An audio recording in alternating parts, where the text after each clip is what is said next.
Hello everyone, welcome to the video lecture series of Mathematics 4. The subject code is KAS302/KAS402 and here we are in lecture number 2B of unit number 2. So in the previous lecture हम लोगों ने start किया था method of separation of variable और मैंने कहा था ये बहुत important method है. It is a calculator for this unit.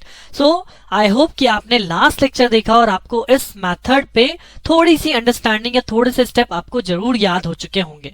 Right, and this method is nothing but to convert a PDE into ordinary differential equation so that हम उसके solution को calculate कर लें.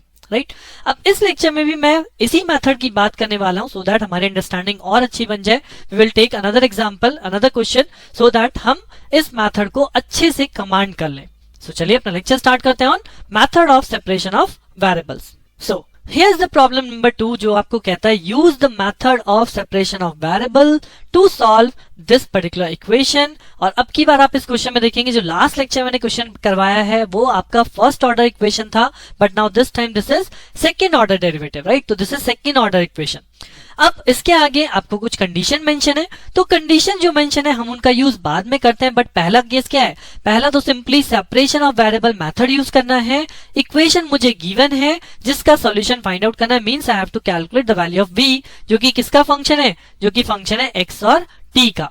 सो what is our first step? हमारा first step होता था कि अगर v x और t का फंक्शन है सो वी विल लेट कि v is equal to capital X capital T be the solution of this equation. Right, where capital X is what? Where capital X is the function of small x only and capital T is a function of small t only. This is our first step. Right, so अगर मुझे यहाँ पे del v over del x चाहिए तो del v over del x की value क्या हो जाएगी? यानी t is a constant one और ये बदल जाएगा d capital X of dx में, क्योंकि आप जब del over del x into x लिखोगे तो this is dx over del x. अब नाउ लेकिन मुझे इक्वेशन में किसकी वैल्यू चाहिए? Del square v over del x square. So अगर मैं यहाँ पे del square v over del x square करूंगा तो this is nothing but capital T is a constant d square x over dx square. Similarly what is del v over del t? अगर आपको del v over del t calculate करना है तो this time we are differentiating with respect to t. So capital X is a constant और ये हो जाएगा d capital T by dt. यानी based on this equation can be written as capital T into d square x over d small x square is equal to d capital X into d capital T by d small t. Right, so this is the first step जिसमें हम अपनी equation को capital X और capital T की form में convert कर रहे हैं. और इसी स्टेप में मैंने आपको बताया था कि what is the next step in this, कि हम इस इक्वेशन को इस सॉल्यूशन जो हमने xt लेट किया है इससे डिवाइड करते हैं बोथ साइड.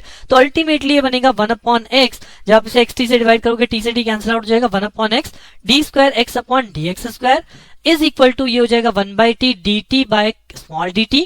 और अब इस इक्वेशन का सॉल्यूशन करने के लिए मींस कैपिटल X और कैपिटल T की वैल्यू को कैलकुलेट करने के लिए we will let this equation equal to minus p square it is we late.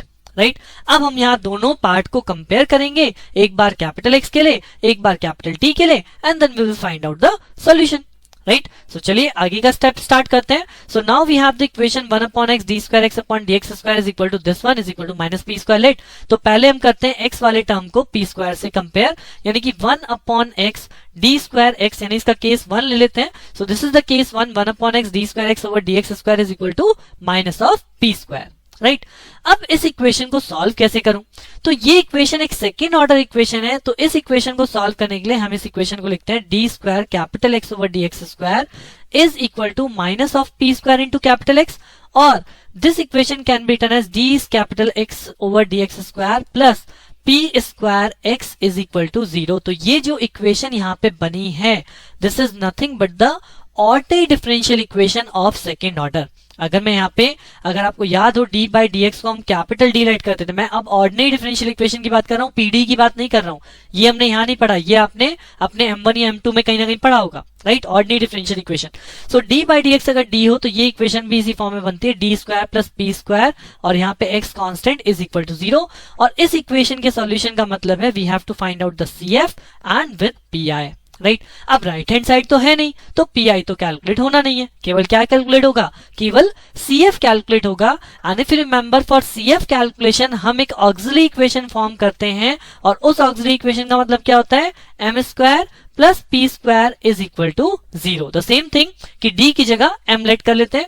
अब इस इक्वेशन में आप देखोगे तो m की वैल्यू क्या आएगी? m की वैल्यू आएगी प्लस माइनस ऑफ PI, यानी कि we have a complex roots. और जब कॉम्प्लेक्स रूट्स होते हैं in case of ordinary differential equation, तो उस केस में CF कैसे लिखते हैं?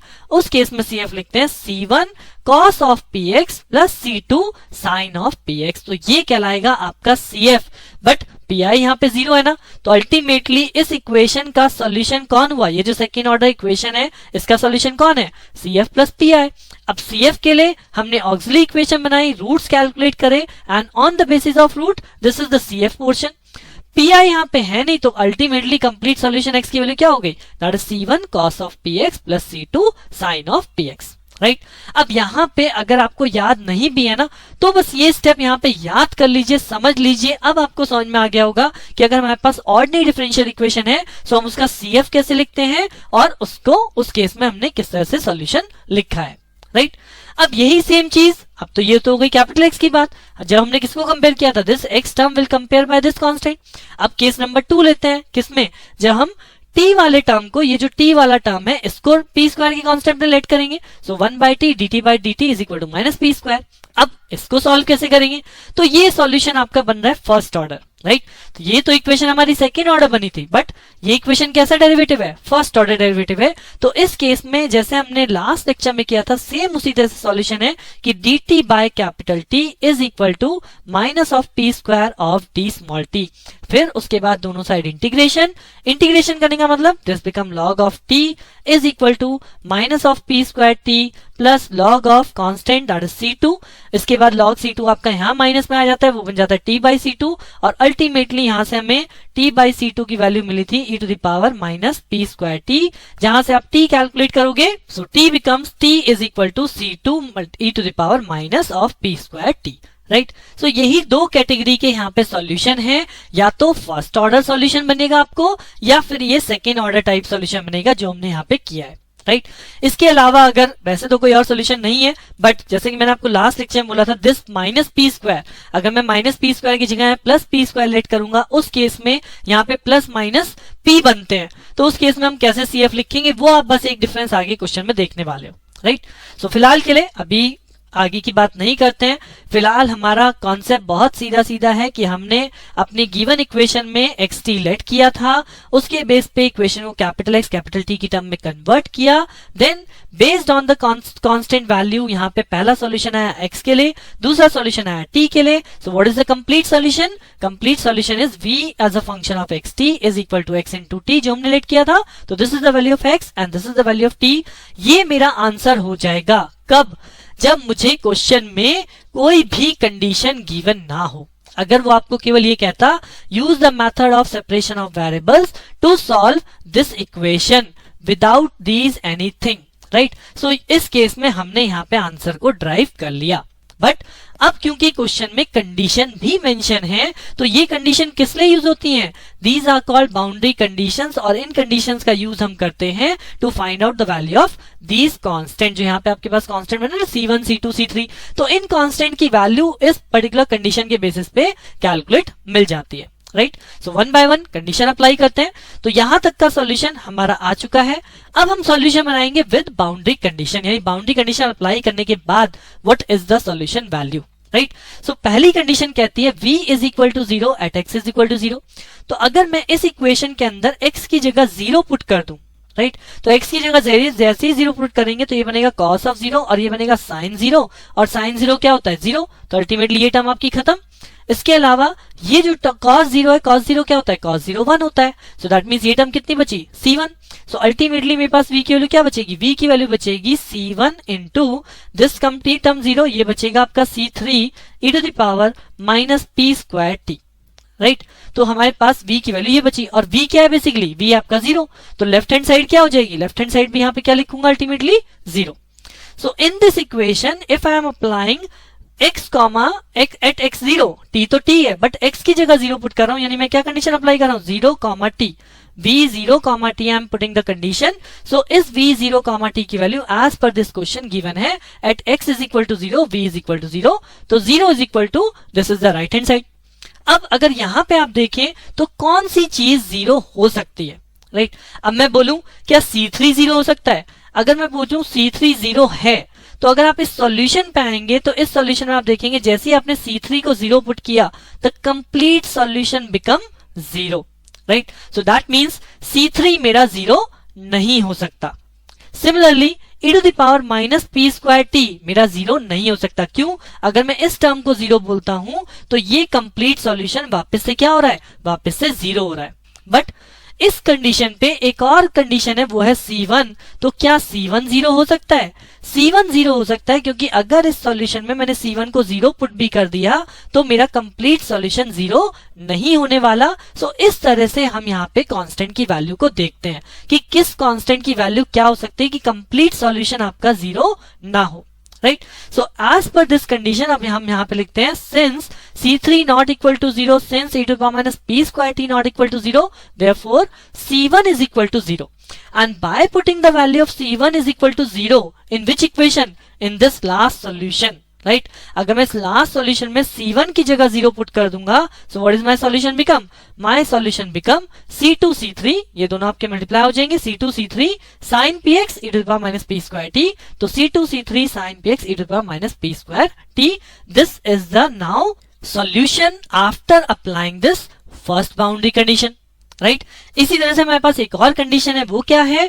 v is equal to 0 at x is equal to l also. यानी अगर मैं इस x की जगह l भी पुट करूं, l कॉमा t, तो यहाँ पे क्या हो जाएगा? C2 C3 sine of PL और e to the power minus p square t, right.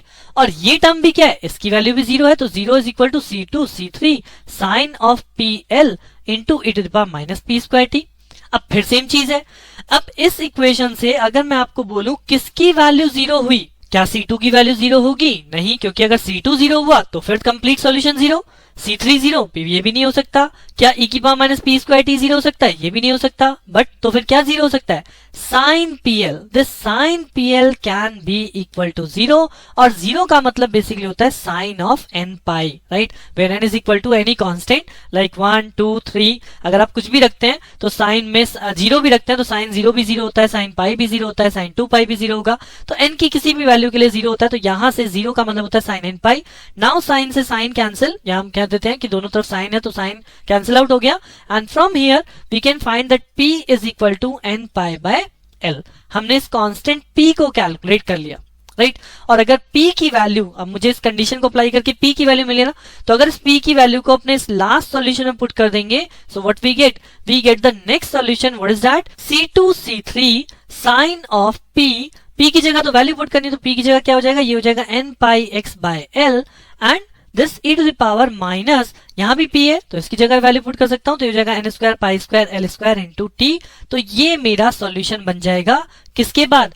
After applying the second boundary condition. This is my solution, right.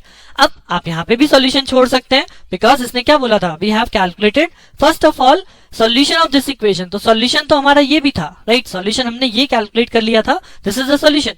But इस सॉल्यूशन के अंदर जब मैंने बाउंड्री कंडीशन गिवन है तो बाउंड्री कंडीशन अप्लाई करके we have calculated the first solution, और जब सेकंड बाउंड्री कंडीशन लेट करी तो फाइनली ये सॉल्यूशन फर्दर रिड्यूस हो गया इन this form. So this is our last and final solution, जिसको हम फर्दर एक फॉर्म में लिख सकते हैं. क्या कि अगर मैं इन दोनों C2 और C3 को एक और कांस्टेंट लेट कर लूं, मैं इसे और जनरलाइज कर सकता हूं. So I can write this equation in this form, vxt is equal to bn sin n pi x by l e to the power minus n square pi square l square into t. और generalize form में लिखना है तो हम यहाँ पे summation use कर सकते हैं. Summation n is equal to 1 to infinity bn e to the power minus n square pi square l square t sin n pi x by l. Because यहाँ पे n क्या है? यहाँ पे n वेरिएबल है, लाइक 0 1 2 3 या 1 2 3 से start कर लीजिए. सो दैट्स व्हाई हम यहाँ पे समेशन लगा के भी लिख देते हैं. So this is the final solution for this particular problem by applying the boundary, after applying the boundary condition, right? So this is the method of separation of variable. अब आपके पास दो क्वेश्चन हो चुके हैं. एक क्वेश्चन हमने last lecture में किया था, एक क्वेश्चन आपने इस लेक्चर में कर लिया है. इन्हीं दो क्वेश्चन को मैं फिर बोलूंगा, इन्हीं दो क्वेश्चन को फिर से प्रैक्टिस कीजिए. दोनों क्वेश्चन को एक साथ वापस लगाइए so that आपके पास ये जो मेथड है इसमें आपको और कॉन्फिडेंस बढ़ेगा. बिकॉज यही method is a calculator of this unit. यही मेथड बार बार हर एक क्वेश्चन में यहाँ पे रिपीट होना है, तो मैं हर क्वेश्चन में इस मेथड को रिपीट नहीं करूंगा। मैं हर क्वेश्चन में आपको कुछ सॉल्यूशन तक छोड़ दूंगा कि आपने ये स्टेप एज इट इज करने हैं from the previous lectures and we get the final this solution. और फिर उस सॉल्यूशन पे किस तरह से कंडीशन अप्लाई होंगी वो डिपेंड करता है question to question, right. So with this ये लेक्चर यानी ये जो मेथड है यहाँ पे मैं इसे कंप्लीट करता हूँ, separation of variable. Now next lecture में हम इस यूनिट का नेक्स्ट टॉपिक स्टार्ट करेंगे, that is called solution of one dimensional wave equation. Wave equation की बात करेंगे कि वेव इक्वेशन क्या है, उसके बारे में पढ़ेंगे और उसका सॉल्यूशन कैसे ड्राइव होता है, राइट। तो बने रहिए मेरे साथ, मिलते हैं नेक्स्ट लेक्चर में। Thank you.